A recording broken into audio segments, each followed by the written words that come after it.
10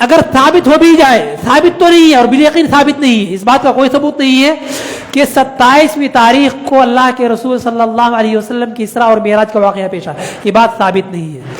اگر ثابت ہو بھی جائے، اگر ثابت نہیں ہے لیکن اگر ثابت ہو بھی جائے، جس سے بات کہاں ثابت ہوتی ہے کہ ہمیں 27ویں رات کو ہمیں اللہ تعالیٰ کی عبادت کرنی ہے اور دوسرے دن ہمیں روزہ رکھنا ہے، یہ بات کہاں ثابت ہوتی ہے؟ یہ تو اللہ کے رسول سے ثابت نہیں ہے۔ اور صرف یہی نہیں، سارے علماء نے تو اس کو باطل قرار دیا ہے، اور حنفیوں کے بہت بڑے عالم جن کا نام پہلے بھی میں ذکر کر چکا ہوں، عبد الحی لکھنوی رحمہ اللہ، بہت بڑے فقیہ ہیں، وہ بہت بڑے فقیہ ہیں حنفیوں کے، وہ بیان فرماتے ہیں کہ مشتہر فی بلاد الہند وغیرہ ان صوم تلک صبیح اللیلۃ یعدل 1000 صوم لا اصل له،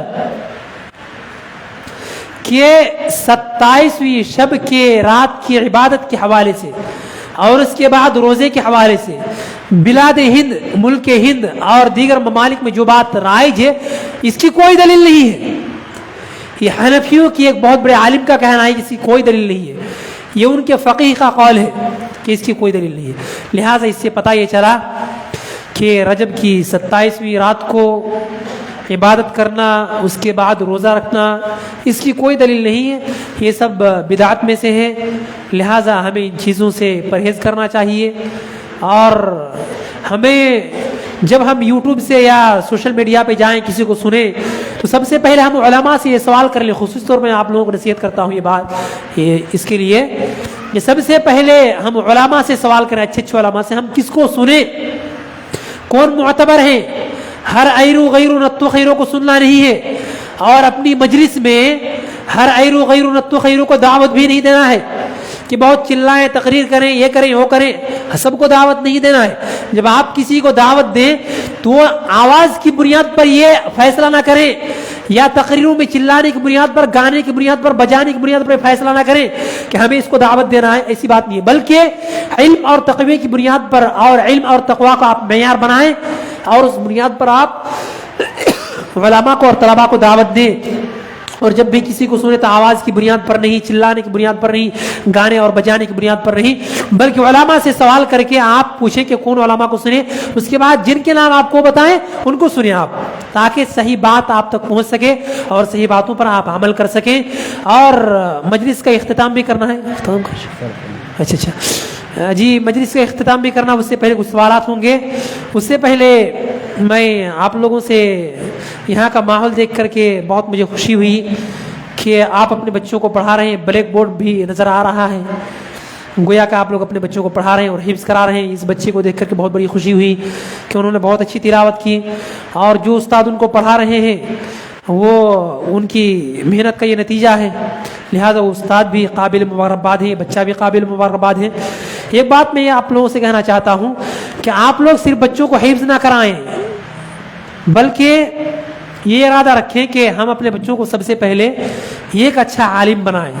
عالم بنانے میں حفظ کرائیں گے آپ، اس میں 2 سال جائے گا، اس کے بعد اگر آپ عالم بنائیں گے تو 9-10 سالوں میں آپ کا بچہ عالم بن کر کے تیار ہو جائے گا۔